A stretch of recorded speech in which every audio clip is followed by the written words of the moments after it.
How are you? Good? Good? That's good to hear. So towards a better world, that's what I'm going to talk to you a little bit about today. And if we're going to ask the question, how do we get to a better world, we first have to ask, what's the world like today? So let me tell you what I think the world is like today. We have 24/7 connectivity. People are constantly in touch with one another, texting, emails, occasionally using a phone, that's still available. They're constantly in touch, but I would suggest that they're not communicating with one another. They're not listening, they're not talking. When was the last time you spent an hour with somebody just talking and finding out about their day without being interrupted with a text or an email? It's a high-stress world. This is a world where everybody is go, go, go. Everybody is multitasking, but I'd submit to you that while they're trying to do 3 things at once, they're probably not doing one thing very well. This is a world with great social isolation. We talk about the fact that we can reach anybody across the world in a split second. But at the same time, how many of you brought your headphones and wear your headphones to and from school? I go to the gym every day. I'm in the gym about 360 days a year. And it used to be that whenever we worked out, we'd catch up with our friends about what's going on in their day, and you'd have a great, great time. And I'm guilty of this as well. I wear my headphones. I go from station to station. Everybody lives in their own world now. It's a world of deteriorating health, particularly with our children. As many of you know, today's children, that generation, is the first generation in the history of mankind that will have a shorter lifespan than their parents. Let's turn our attention to what does your better world look like? And that's important. You have to ask that question because when you answer that question, you will have a direction as to how you'd like to give back. What organizations really drive your passion? So, to give you an example, what does my better world look like? It's a world full of love and compassion, where the golden rule rules. Do unto others as you would have them do unto you. It's as simple as that. It's a world without barriers. It's a world where it doesn't matter what race, what religion, what sexual orientation, what socioeconomic background you come from, it doesn't matter. It's a world without judgment, where you live and let live. How easy would that be? You know, my favorite day of the year is Christmas Day. And the reason why it's my favorite day of the year is in the afternoon I always go for a walk. Anybody, show of hands, who goes for a walk or goes outside on Christmas Day and just kind of walks around? Anybody? It's the most peaceful day of the year. Everything is quiet. Everybody is content. My better world has more Christmas days than just December 25th. So that's what my better world looks like. Now I'm going to get you to do me a favor, and I'm looking. I don't have my glasses on, but I can see. I want you to close your eyes. Everybody close your eyes, and all I want you to do is just listen to me. I'll tell you when to open your eyes. Just close your eyes. I want you to take a moment, and I want you to count your blessings.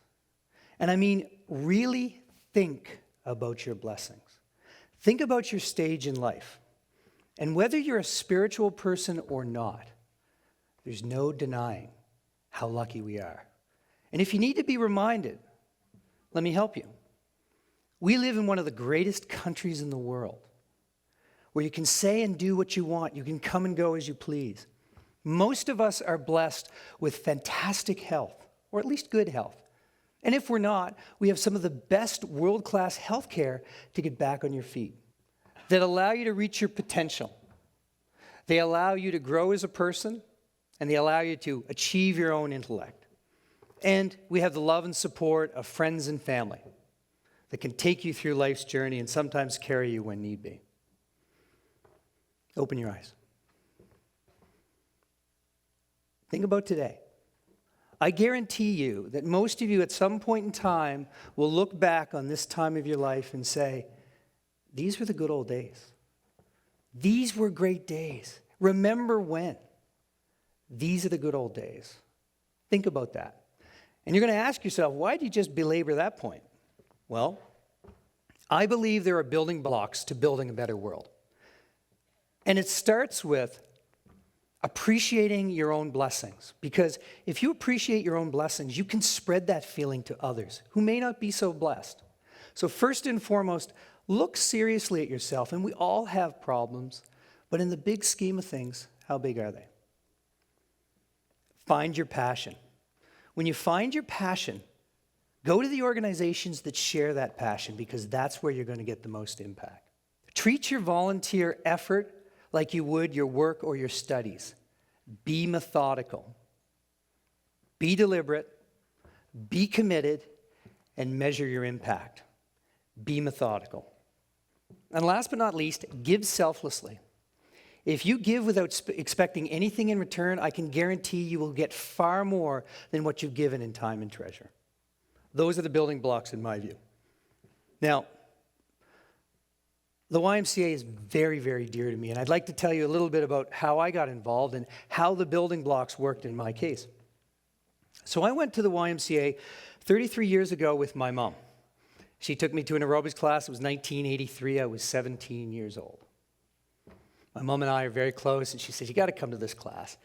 So I showed up, and of course it's 1983, and some of you would have been around at that time. Spandex was big.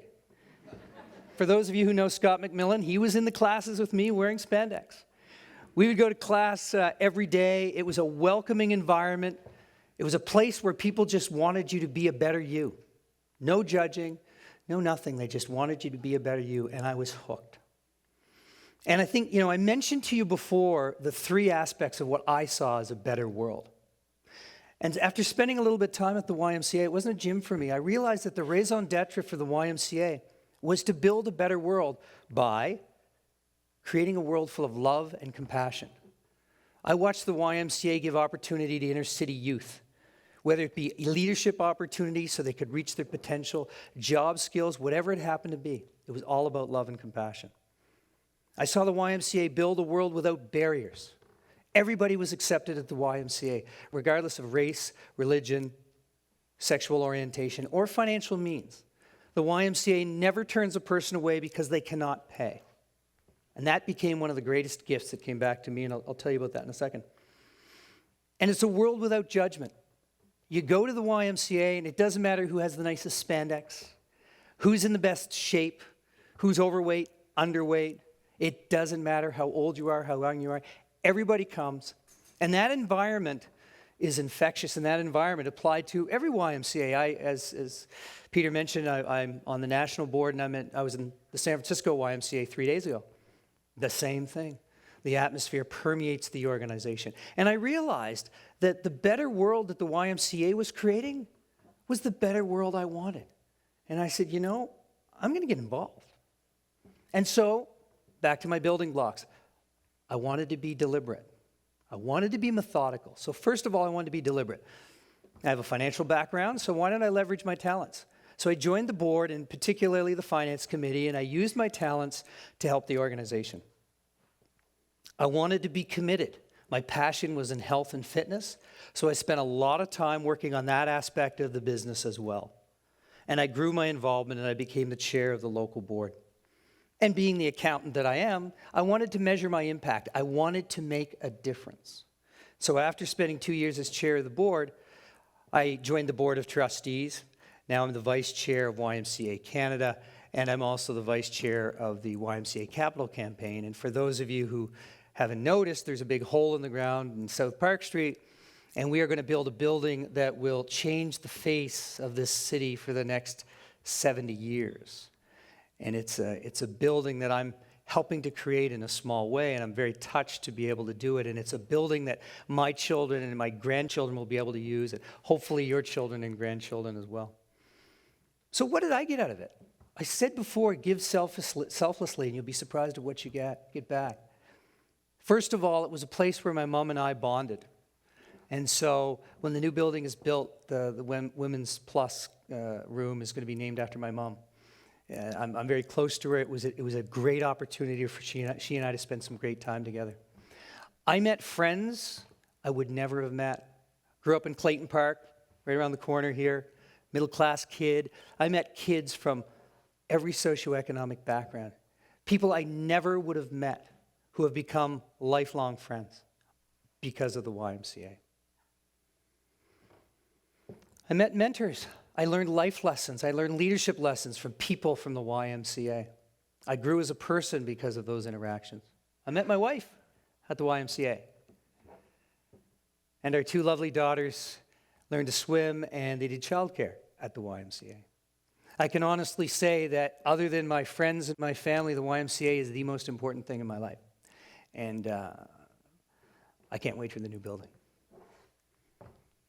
So this is a bit of a cycle, and this is what happens. This is what happens if you let it happen.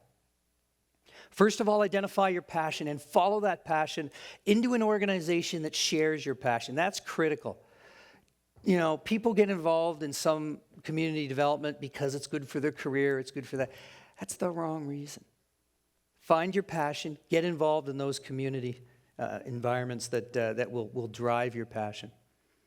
And then make a difference. You'll find that you'll make a difference in someone's life. And what happens is you're changed. You're changed. Your life perspective changes. You see the world differently. You see the world more clearly.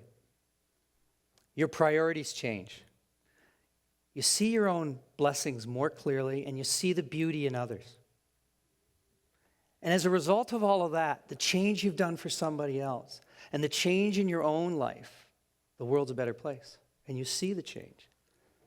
And once you see that you can make a difference, that just jazzes you even more. And you get more involved, and you get more passionate, and the circle continues. So, I'd like to leave you with one last thought.